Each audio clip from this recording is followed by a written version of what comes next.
I've asked Dr. Rankin several times, like, how many times do you see a person with a condition from a medical perspective that doesn't have an emotional Right. aspect connected to it? And he goes, that it doesn't exist. It's Exactly. 100% of the time. So we even have to fight our brains and our minds, thinking that we can control everything, and really let that mind be the facilitator of the heart and of our knowing, right? So our knowing, and also the deciphering of information, because so many people have their point of view about Lyme, about whatever, and it's you still have to discern that information for yourself. But again, so I really think that,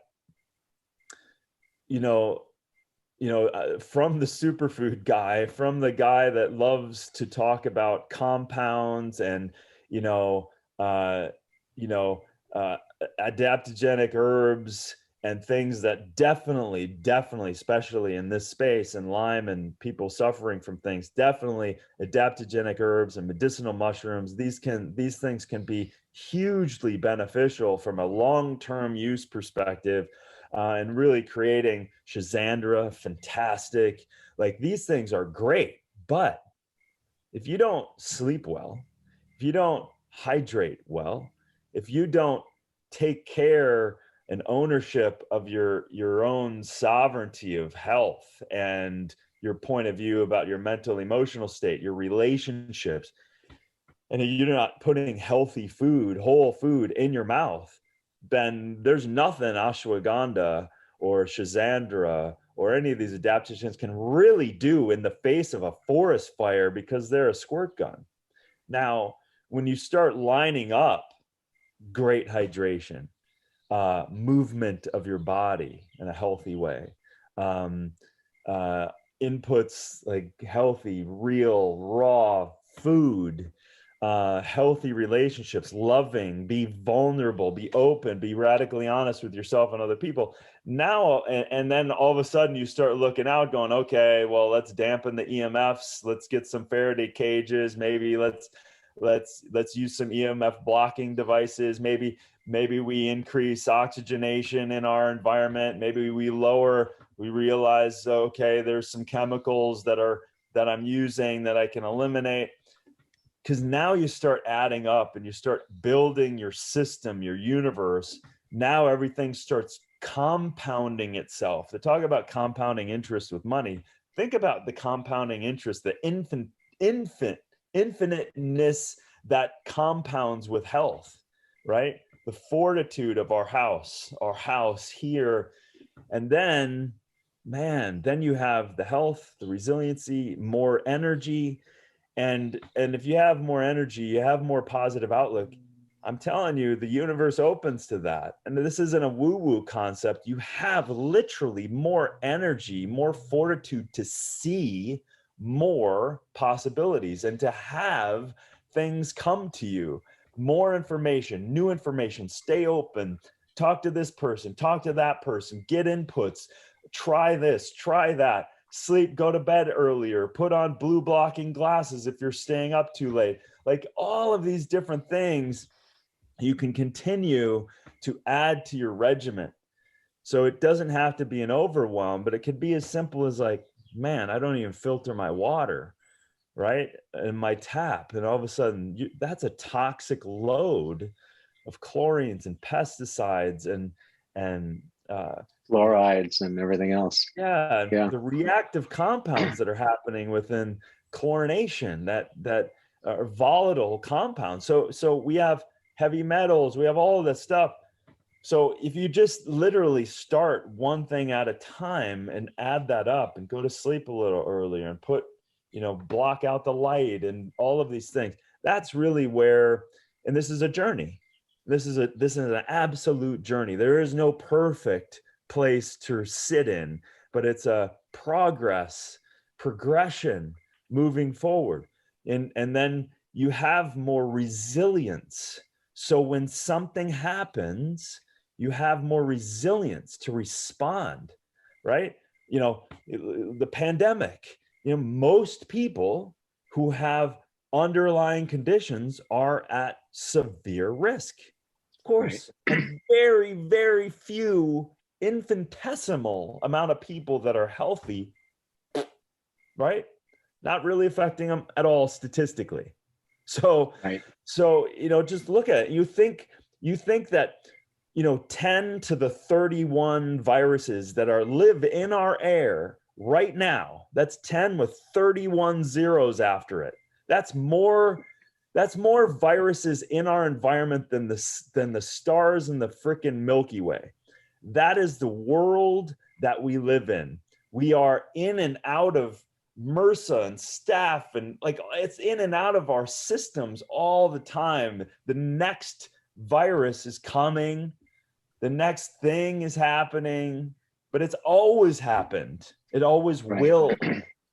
But the compounding negative, if you're not taking care of yourself, is just that much more susceptible. So for me, I just go back to, it's just blaringly obvious to me that it's a system approach to health individually. Like, look at it mentally, emotionally, physically, spiritually. Where are you lacking? What can you improve on? And be willing, because unfortunately, us as humans, we just lack the ability, the desire to look back at ourselves and to look at us going, listen, the only constant here is me within my life. So what can I do to make myself better? And most people don't want to look at the places that they're suffering from. Right. And unless you look, unless you take time, it's kind of as good as it gets. And Robbie, you've been around this health space, and it's like, I don't know about you, but the more I take ownership of things that are happening in my life, that sometimes even, and I'm not taking ownership from other people and everything else, but I'm just saying, like, aches, pains, all of that stuff. I had a bulge disc that debilitated me in a way that I've never experienced in my life, right? Mm-hmm. Shooting pain down my arm for 4.5 months. Couldn't sleep. Wow. This was right before I was supposed to leave the country and go on an aggressive filming venture. And 2 doctors, the top doctors, cervical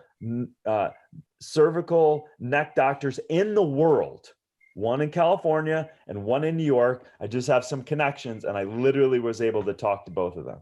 They saw my MRI. They said, you need surgery. And I was like, oh. Wow.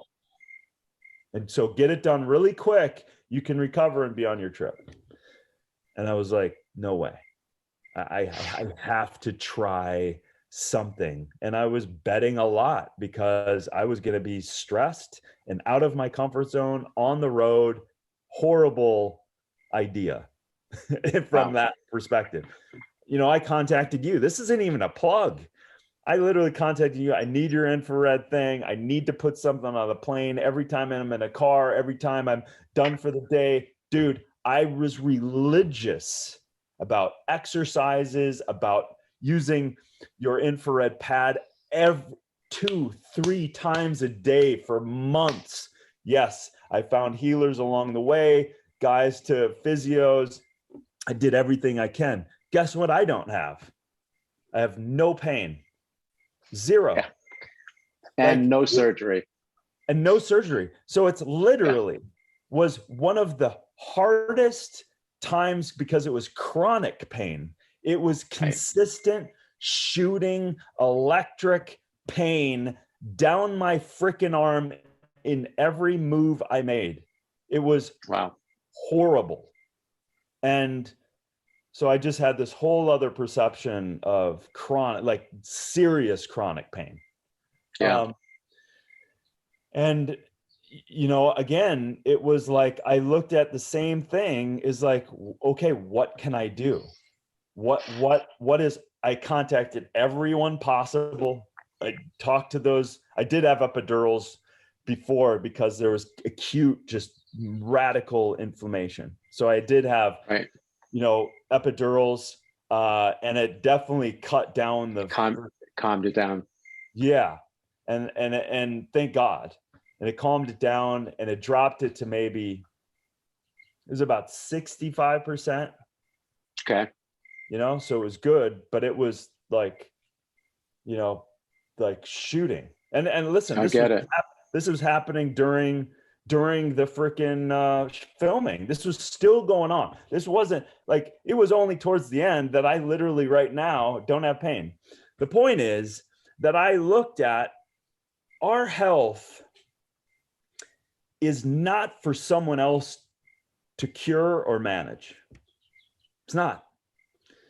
It is for us to cure and manage and do everything possible, because literally, if we don't have health, that's it.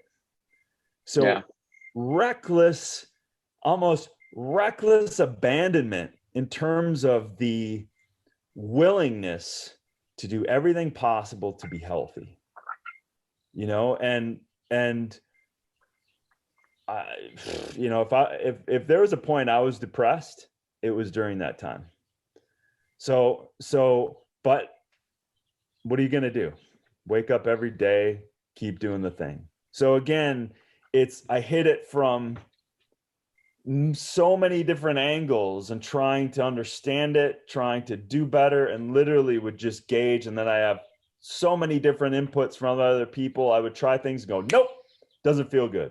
And they would say, well, I've helped, 10,000 people with this very same thing. I'm like, well, sorry, it doesn't feel good. I can tell it's, and that's important for all of us to constantly listen, not out of fear, out of an awareness. So anyway, that's just a tangent, but I just want to bring that up because that wasn't one thing. We got to get out of this idea that one thing is going to save our lives. And it's not.